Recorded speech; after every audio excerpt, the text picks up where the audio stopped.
Hola, ¿cómo están? Soy el doctor Ramón Lara y les vengo hoy con la lección de infecciones de las vías respiratorias. Empecemos con una clasificación.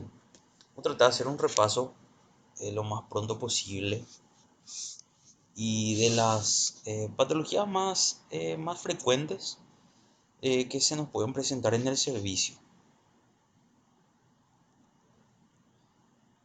En la clasificación podemos dividirla en infecciones de las vías superiores y de las vías inferiores.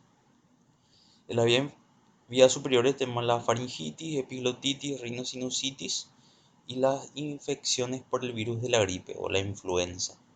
En de las vías inferiores tenemos la bronquitis aguda, la neumonía adquirida en la comunidad, la neumonía por aspiración y la neumonía asociada a los cuidados de la salud, que es el nuevo término, ya no se usa más neumonía intrahospitalaria. Y por último vamos a ver el absceso pulmonar. Empecemos con la faringitis. Vamos de lo más básico a lo más complejo. Es causado normalmente por virus, más del 50%, ¿verdad? Y en menor medida por el estreptococo betamolítico del grupo A. Por eso es que hay que tener cuidado en dar antibióticos, ¿verdad? Generalmente son enfermedades que solas pasan, entonces solamente tratamiento es sintomático sin necesidad de dar antibióticos. La clínica puede, como no puede haber fiebre, linfadenopatía cervical, puede haber exudados amigdalinos y ausencia de tos, además de dolor de garganta. Muchas veces es difícil, ¿verdad?, distinguir la faringitis vírica de la bacteriana solo por la clínica, por lo que se creó como unos criterios, ¿verdad?, que sirven como guía para poder diferenciarlas o para tener una ruta de seguimiento para el tratamiento. Se lo llama criterios de Centor, ¿verdad? Tiene en cuenta la fiebre, la ausencia de tos, enopatías cervicales, si hay exudado amigdalar y la edad, ¿verdad? Y se suma el puntaje y de acuerdo a eso, al puntaje que nos da el riesgo en porcentaje de que sea de origen bacteriano y que requiera obviamente en ese caso antibiótico. Entonces, criterio de Centor. Y la prueba diagnóstica en caso de que sea necesaria, prueba de ASTO, y muchas veces para evitar complicaciones piógenas agudas, eh, como por ejemplo la meningitis, ¿verdad? Podría ser alguna complicación piógena o la fiebre reumática. Y si es negativa, debe realizarse confirmación mediante cultivo faríngeo si es que nuestra sospecha es muy alta de que sea el estreptococo, ¿verdad? Como para poder identificar el patógeno y tener un diagnóstico certero en el caso que sea necesario. Y así es como vemos al examen físico, ¿verdad? Un exudado amigdalino que nos va a dar una sospecha muy alta que sea la etiología bacteriana, ¿verdad? El estreptococo del grupo A. Tratamiento, como dijimos, sintomático para los casos que sean virales. En caso de que sí sospechemos que sea o confirmemos que sea bacteriano, entonces como primera opción vamos a usar la amoxicilina, 1 gramo cada 12 horas por 7 días. Bueno, otras opciones podrían ser la penicilina G benzatínica, 600.000 unidades intramuscular, dosis única en pacientes menores a 30 kilos. Y en mayores usamos 1.200.000, dosis única también, mayores de 30 kilos.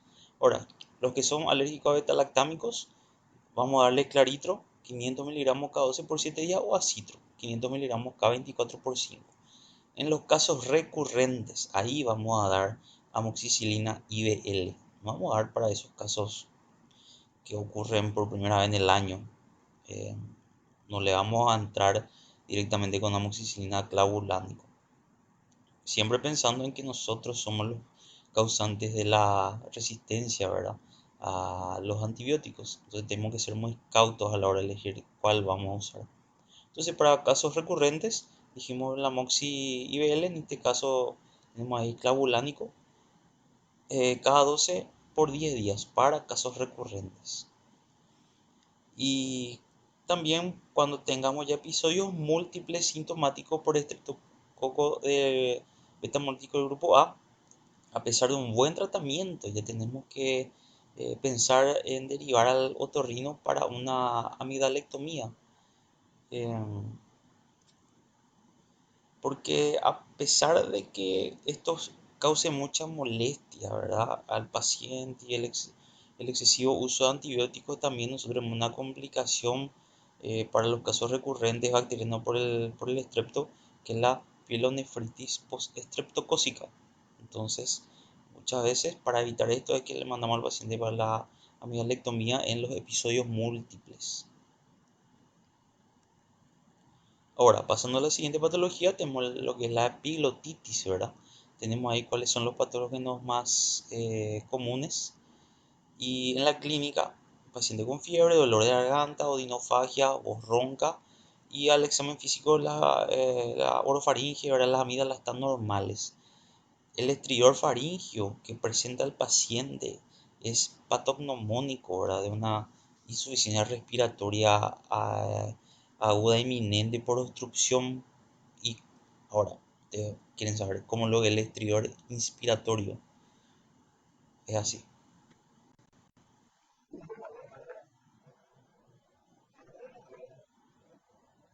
Entonces, nos acude un paciente con esta clínica, ¿verdad? Esta historia y presenta este estridor inspiratorio. Entonces, tenemos que pensar que la epiglotis se va a destruir por la inflamación que está cerca de ocurrir. Entonces tenemos que actuar rápidamente.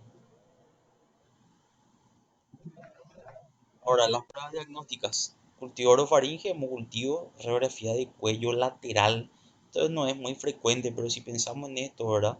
Y le pedimos la radiografía de cuello lateral para mirar tejido blando, no para mirar hueso. Tejido blando, vamos a ver lo que es el signo del pulgar que está señalado ahí con la flecha que le estoy mostrando con el mouse. Es un signo, ¿verdad? Entonces es patognomónico radiológico en la epiglotitis. La forma de confirmar es mediante la observación de la epiglotis, ¿verdad? No siempre vamos a hacer eso, ¿verdad? Ya en caso extremo yo creo que es donde vamos a llegar a la observación de la epiglotis ya pensando en intubar, ¿verdad?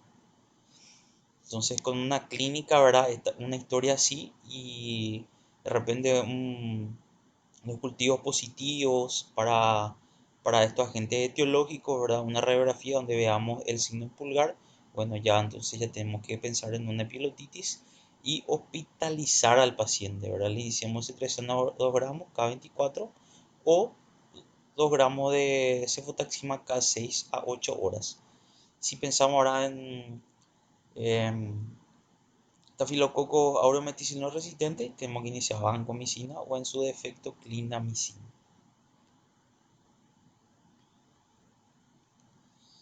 En lo que es la rinosinusitis, tenemos otra vez una clasificación en aguda y crónicas.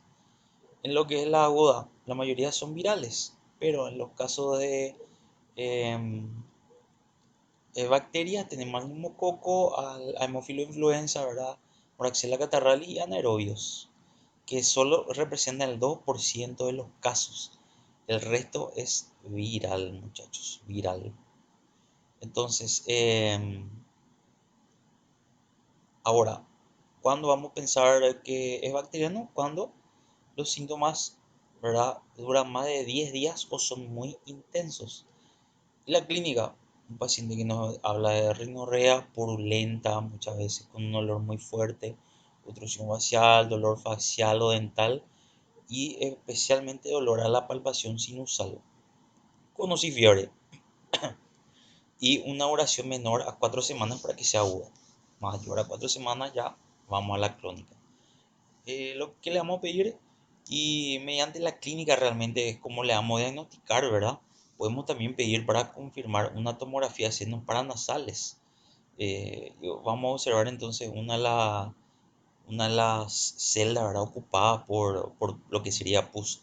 Las radiografías se piensan que actualmente no son muy fidedignas, entonces no se recomienda tanto usarlas. Tampoco se recomienda usar los frotis nasales. Tratamiento sintomático. como dijimos, ¿verdad? La mayoría es viral, entonces tratamiento sintomático con descongestivo inhalado, como la mometasona, por ejemplo, analgésico orales en los casos de que el paciente te refiera a dolor. Tratamiento empírico antibiótico para los casos que dijimos que sospechemos que sean por bacterias sintomáticos más de 10 días o que tengan los síntomas muy intensos. Vamos a usar amoxicilina IBL cada 12 horas por 5 a 7 días. Si no hay mejoría a las 72 horas de haber iniciado el tratamiento antibiótico y el paciente haya tomado en regla, entonces le iniciamos levofloxacina 750 cada 24 o podemos usar doxiciclina 100 cada 12 por 5 a 7 días. En lo que es la sinusitis crónica, son los mismos agentes etiológicos, ¿verdad? Para esto le podemos sumar el Staphylococcus aureus, Clostridium difteria y varios también anaerobios que puede estar detrás de esto. Los factores predisponentes para una sinusitis crónica son el asma, pólipos nasales, alergia y pacientes inmunodeprimidos. La clínica tiene que ser mayor a 12 semanas. Ya a partir de 4 semanas podemos pensar que esto va a cronificar. Eh, También tenemos rinorrea mucopurulenta, obstrucción nasal, dolor facial, ¿verdad? Similares son las clínicas a la aguda. Lo que más nos diferencian de repente es la duración de las mismas. Las pruebas diagnósticas son iguales. El tratamiento usamos glucocorticoides tópicos o sistémicos, ¿verdad? Los glucocorticoides pueden ser inhalados, a eso se refiere con tópico, o sistémico, ¿verdad? Vía oral. La primera opción de antibióticos sigue siendo la MUSI IBL, ¿verdad? Y en algunos casos que a pesar de un buen tratamiento, un buen seguimiento, el paciente cumple con su medicación, no hay mejoría, los síntomas se vuelven cada vez más intensos, entonces tenemos que hablar, ¿verdad? Con el otorrino para pensar en un drenaje quirúrgico de la pus en las celdas.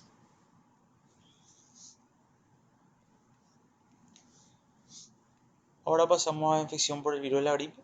Em, Tenemos que saber que es una enfermedad febril aguda, es una enfermedad que tenemos cada año, especialmente en los meses de otoño e invierno. Se resuelve espontáneamente, sabemos que autolimitada en la mayoría de los casos, ¿verdad? Se manifiesta con cefalea, mialgia, tos, rinitis aguda y malestar general. El diagnóstico por la clínica en la estación de la gripe, o sea, cuando hace frío. Se confirma mediante hisopado nasofaringeo para pruebas de detección rápida de antígeno por PCR o por anticuerpos. Tratamiento, como dijimos, es sintomático.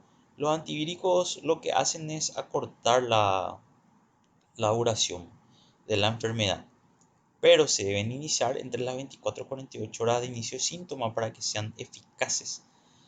Tenemos a un inhibidor de la neuraminidasa, que es el oseltamivir, ¿verdad? Como un tratamiento ya conocido, o la marca original que es el Tamiflu, 75 miligramos cada 12 horas durante 5 días.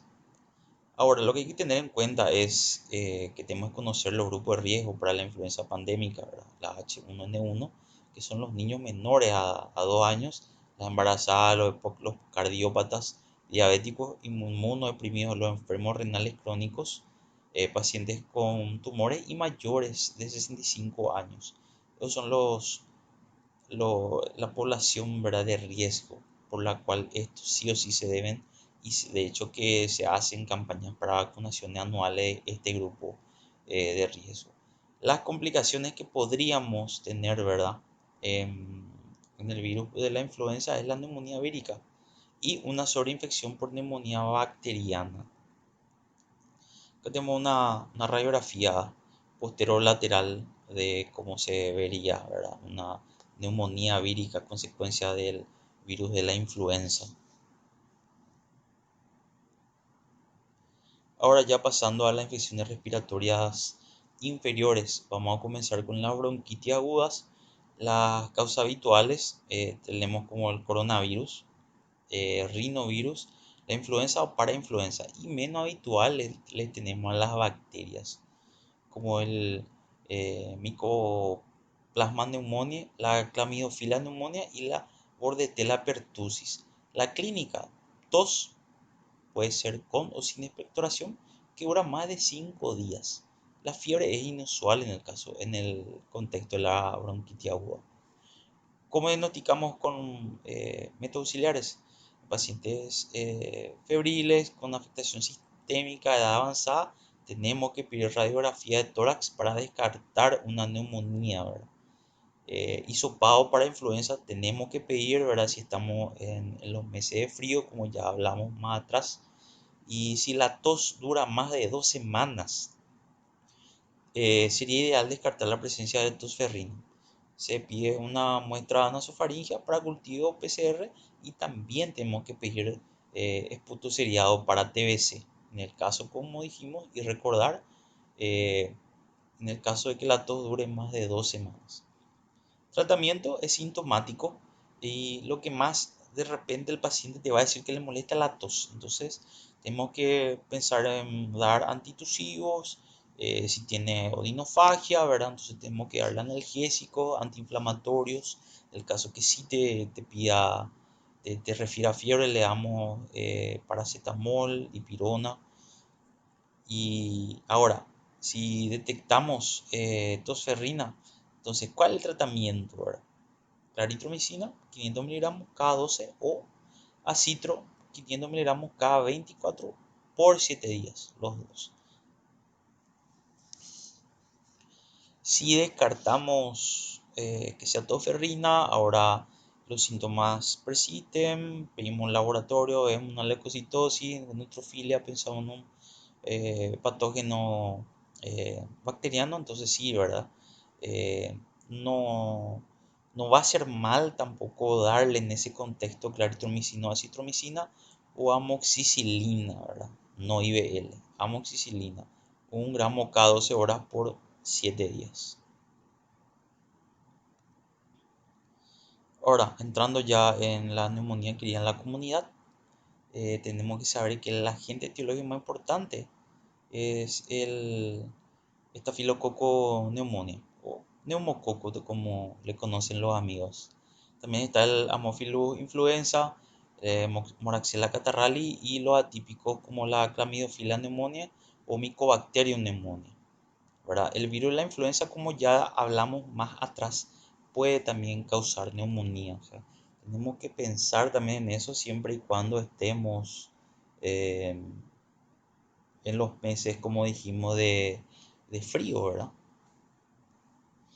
La clínica, fiebre, tos productiva, disnea, dolor torácico tipo pleurítico y algunos signos como la taquinea, estertores o soplo tubárico, ¿verdad? Que es patognomónico. La neumonía a veces un poco difícil de escuchar, pero es patognomónico. Es de evolución aguda, en el pensando en que podría durar 1 semana aproximadamente, te refiere el paciente, ¿verdad? Eh, si los síntomas duran más de 2 a 3 semanas, podemos pensar que el agente etiológico de esta neumonía puede ser fúngica, ¿verdad? Más si el paciente tiene algún tipo de inmunosupresión o por micobacterias. Lo que habíamos dicho en el caso de las micobacterias es que sospechamos que sea el agente etiológico, ¿verdad? El Mycoplasma pneumoniae, o se aísla ese patógeno, pero no tenemos un antibiograma. Nosotros tenemos que saber, ¿verdad?, que los beta-lactámicos y derivados no funcionan en las micobacterias, justamente por lo que sabemos que estos antibióticos actúan sobre la pared celular y así es como producen la muerte de la bacteria. Pero ¿qué pasa? Las micobacterias se diferencian de las bacterias en que no tienen pared celular.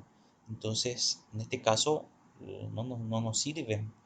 ¿Por qué? Porque su mecanismo de acción estaría basado en algo que las micobacterias no tienen. Entonces, no serviría de nada usar los beta-lactámicos y derivados y las penicilinas, ¿verdad? En el caso de que tengamos como agente etiológico las micobacterias.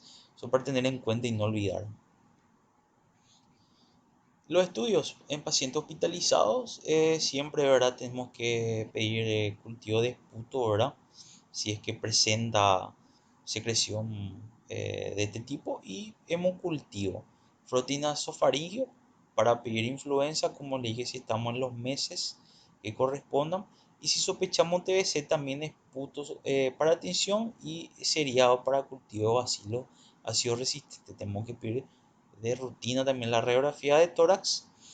En algunos casos podemos pedir, ¿verdad?, fibrobroncoscopía, pero es más para infecciones menos frecuentes. En el caso de pacientes sin mejoría, sin respuesta a un buen tratamiento antibiótico, una mala evolución, ¿verdad? Entonces ahí podemos pedir una fibrobroncoscopía. No es la regla. Criterio de gravedad, el CURB 65, ¿verdad? Eh, tenemos que Tenemos como criterios urea mayor a 20, frecuencia respiratoria mayor a 30, presión sistólica menor a 90 o la diastólica menor a 60 y como edad mayor a 65 años. Otro criterio de gravedad podemos agregar saturación menor a 92 y también que tenga comorbilidades, ya sea hipertenso, diabético, EPOC, ¿verdad? Por sobre todo. Si el paciente presenta en algunos casos alguno de estos criterios, uno, algunos dicen, otros dicen dos, ¿verdad? Entonces ya se interna, es para internar el paciente.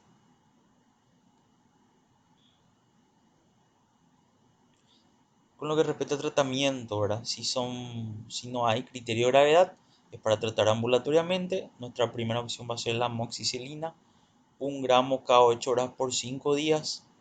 Otra opción en el caso de que el paciente sea alérgico a la penicilina son las quinolonas respiratorias, como por ejemplo la levofloxacina 750, una al día por 5 días. Ahora, cuando presenta algún criterio de gravedad, ¿verdad? Hay que considerar hospitalización, como dijimos. Nuestra primera opción va a ser amoxicilina clavulánico, 1.2 gramos cada 8, o amoxicilolactam, que es lo que más tenemos a mano, 1.5 gramos, ¿verdad? En dosis cada 8 horas, o ambisulbactam, que también tenemos a mano, 1.5 gramos cada 6, y la famosa cetrazona, ¿verdad? Antibiótico muy útil, noble cuando es bien usado, 1 gramo cada 24 horas por 7 días. Ahora, cuando hay intolerancia a beta-lactámicos, entonces ahí pensamos la levofloxacina nuevamente. Cuando tenemos tres o más criterios de gravedad, el paciente no es que tenemos que pensar en la hospitalización, sino que ya tenemos que pensar en su ingreso a UTI, ¿verdad? La primera opción es amoxiclavulánico, 1.2 gramos cada 8, mesulbactam 1.5 cada 8, o ambi, 1.5 cada 6 horas, o cetrazona. Sería similar, ¿verdad?, a lo que estuvimos hablando recién, pero a esto le debemos agregar acitromicina, 500 miligramos. eh, en nuestro medio no tenemos la forma inyectable, entonces la hacemos vía oral o por zona nasogástrica cada 24 horas por 7 días. La acitromicina pensando, ¿verdad?, en gérmenes atípicos. Y como dijimos, ¿verdad?, otra opción es en el caso de alergia a beta-lactámico, la levo o la moxifloxacina, 400 miligramos IV cada 24 por 7 días. Cuando sospechamos infección por Pseudomonas aeruginosa, cuando paciente POC grave, PBS, paciente con bronquiectasia o en tratamiento con dosis alta de esteroide, ¿verdad?, por otra enfermedad como artritis reumatoide, por ejemplo, ¿verdad?, una colagenopatía, paciente que se conoce consumidor de corticoides. La primera opción en estos pacientes, tengo que entrar con todo, cefepime, 2 gramos, IBK 8 o piperatazo, 4.5 gramos cada 6, o meropenem, 1 gramo cada 8 horas, ¿verdad? Sea cual fuere la opción que elijamos, debe ir acompañado de acitromicina. ¿Cuánto debe durar el tratamiento? Día 14 días. Otra opción es levofloxacina 750, ¿verdad? Cada 24 o Cipro 400 miligramos cada 8, ¿eh? Cada 8, no cada 12. Si, si pensamos en Pseudomonas, Cipro 400 miligramos cada 8 veces por 14 días. Acuérdense, no estamos tratando una IBU, estamos tratando una neumonía por Pseudomonas. Entonces, no se queden con esa Cipro cada 12.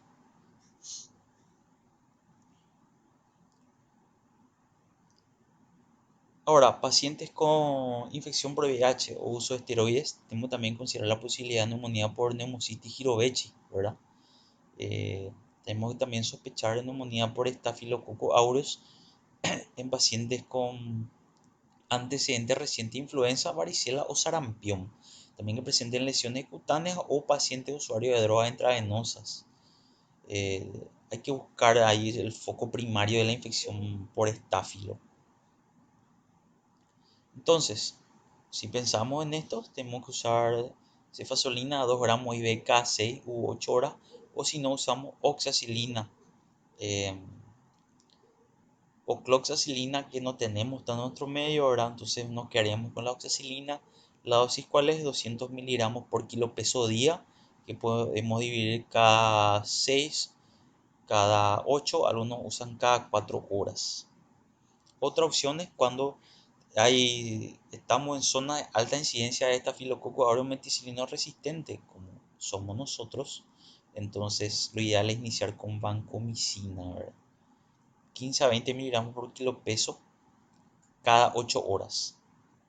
O linezolid, 600 miligramos vía oral o IV. La forma en como tenemos acá en Paraguay es IV. O trimestoprim sulfa, 10 miligramos kilo peso día en 3 cada 8 horas por 14 días. Aunque muchas veces es ideal, ¿verdad? Cuando vamos a elegir trimestoprim sulfa, es ideal agregarle otro antibiótico que sea bactericida. ¿Por qué? Porque el trimestoprim sulfa es bacteriostático. Entonces tenemos que tener eso en cuenta, ¿verdad? Eh, Cuando elijamos el trimestoprim sulfa para nuestro tratamiento. En el caso de la multiresistencia tenemos que pensar, ¿verdad? Cuando el paciente usó previamente antibióticos, alcohólico, estuvo hospitalizado en los últimos 3 meses, tiene inmunosupresión o tiene contacto frecuente con niños. O también si está en zona, ¿verdad? Donde hay alto grado de resistencia, o muchas veces es, por ejemplo, Asunción. También si tiene bronquiectasia o el paciente que se dializa o personal de blanco. Estos son lo que tenemos que pensar en multiresistencia. Y como un paréntesis, ¿verdad? La neumonía por aspiración, tenemos que pensar en pacientes mayores a 65 años, tabaquista, EPOC diabético, con insuficiencia renal crónica, ¿verdad? PBS o insuficiencia cardíaca. La opción amoxiclavulánico o survactam o ampisurvactam, ¿verdad? Podemos también usar clindamicina o piperatazo, ¿verdad? Como eh, vamos a decir ya el escalón más alto en tratamiento de la neumonía por aspiración. No es recomendable empezar con piperatazo, ¿verdad? Si solamente pensamos en neumonía por aspiración. Ahora sí, neumonía asociada a los cuidados de la salud, ¿verdad? Se caracteriza por fiebre o hipotermia, ¿verdad? Leucocitosis o leucopenia y aumento de la secreción de infiltrado pulmonar radiológico nuevo o que aumente con los siguientes criterios. Hospitalización por más de 2 días durante los últimos 90 días, o sea que el paciente haya estado internado por más de 2 días en los últimos 3 meses. Que haya usado antibióticos en los últimos 3 meses.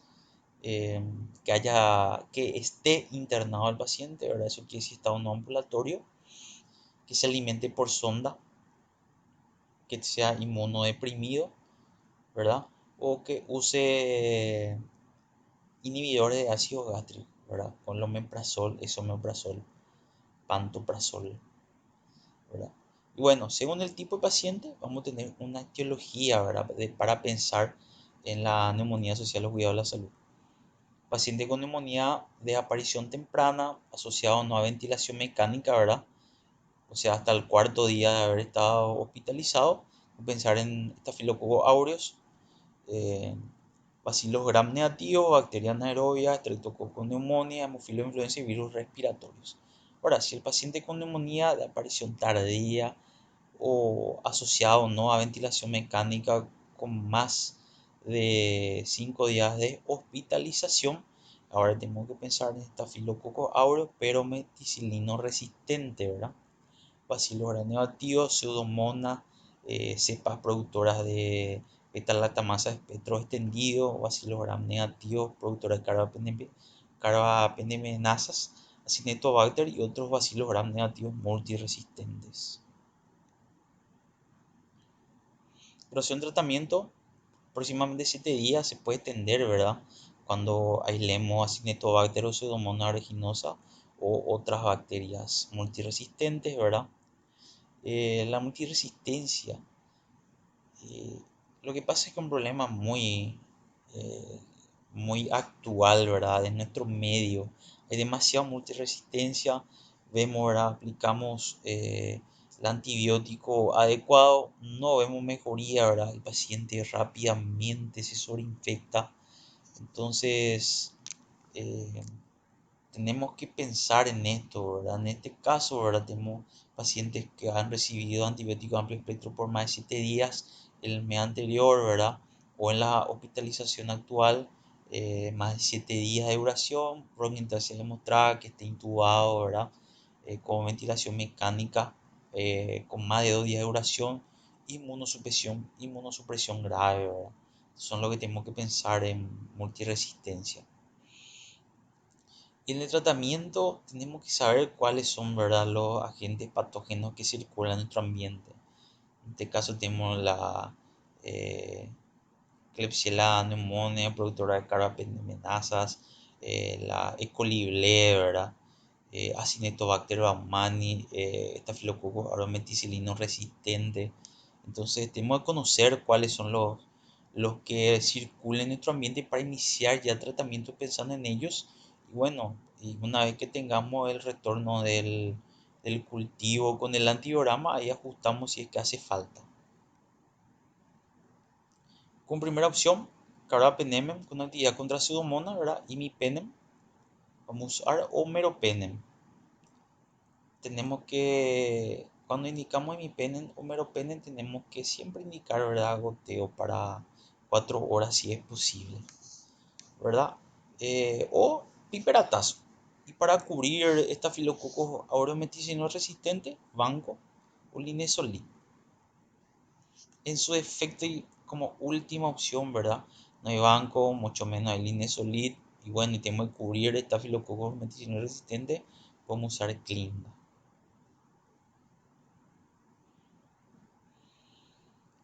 Si no hay buena respuesta al paciente, hay una mala evolución, a pesar, ¿verdad?, de que se usen estos antibióticos recientemente nombrados, entonces ya podemos considerar usar colistina, ¿verdad?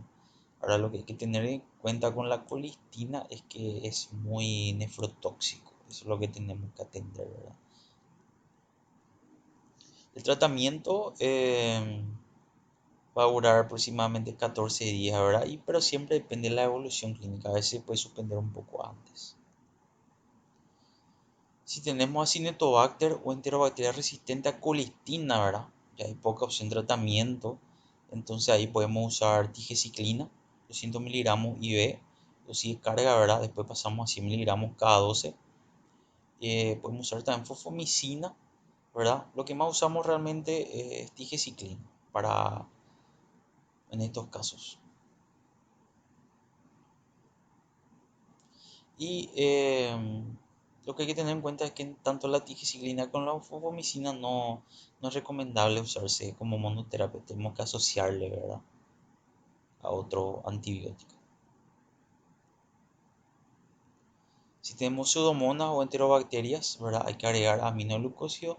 Si tenemos Listenostrofomonas maltophilia, ¿verdad?, o el Burkholderia cepacia, tenemos que usar trimetoprim sulfa, ¿verdad? Si tenemos las cepas de Legionella, Leo o Acitro, Y si tenemos hisopado positivo para influenza o celtamivir, 500 miligramos cada 12, por un mínimo de 10 días. Y acá tenemos, ¿verdad? Un poco de la radiología. Vemos como la opacidad característica de una neumonía, en este caso es el lóbulo medio, el lado derecho. Acá tenemos característico también el broncograma aéreo, ¿verdad? Característico de la neumonía.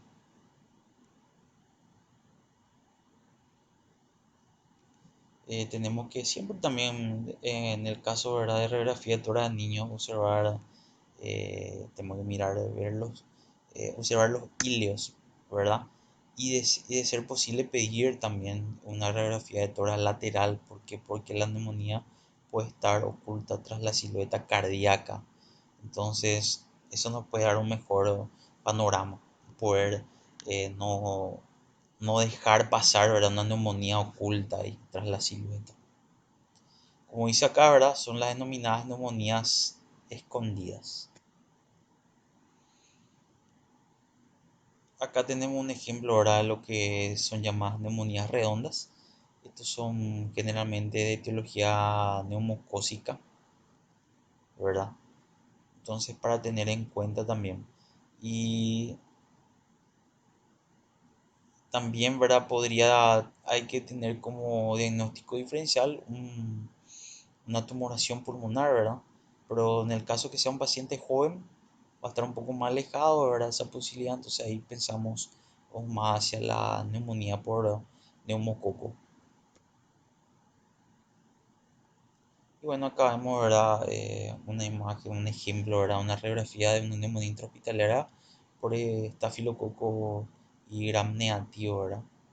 Lo que nos habla de una condensación alveolar más evidente del lado izquierdo, pero ya vemos también un inicio en el lado derecho.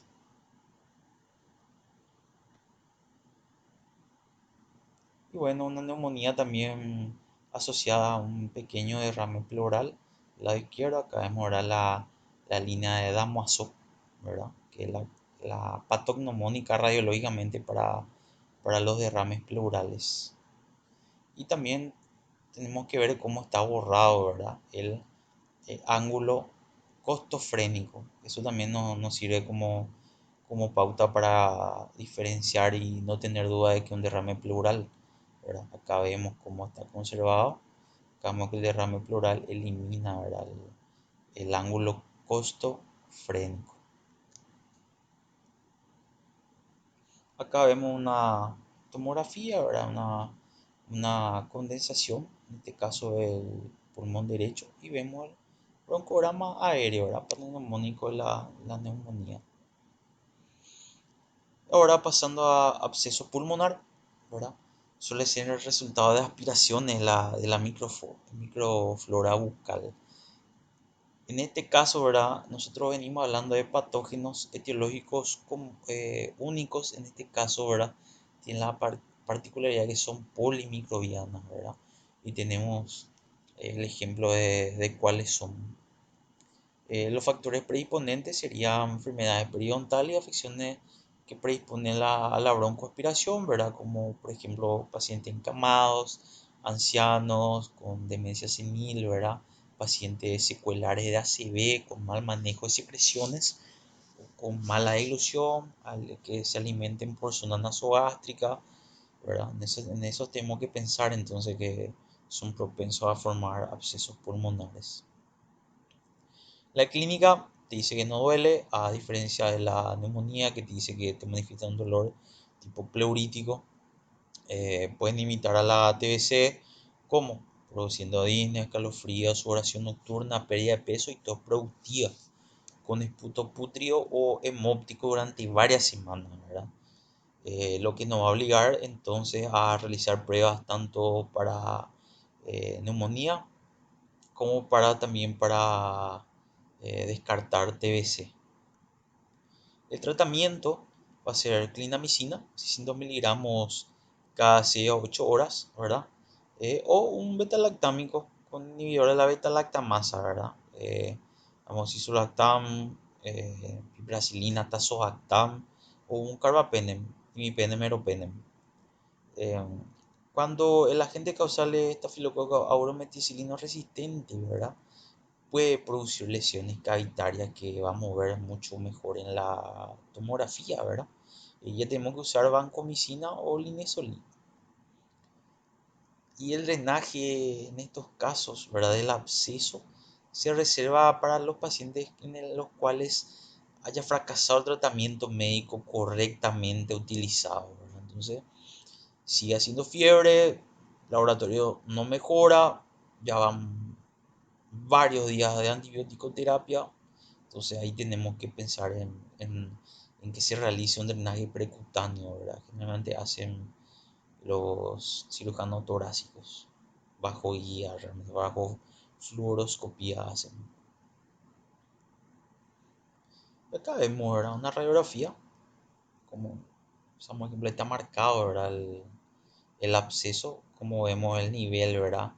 Hidro, hidro aéreo, ¿verdad? La pus y el gas generado por la bacteria.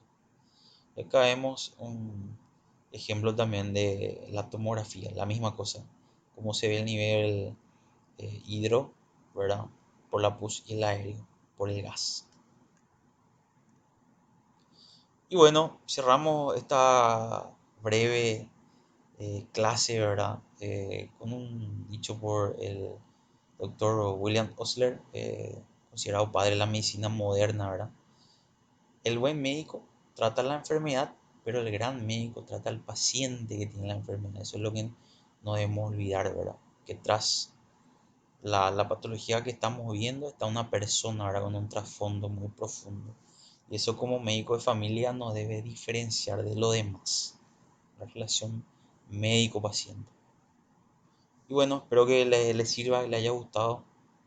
Entonces, me despido y nos estaremos viendo por los pasillos.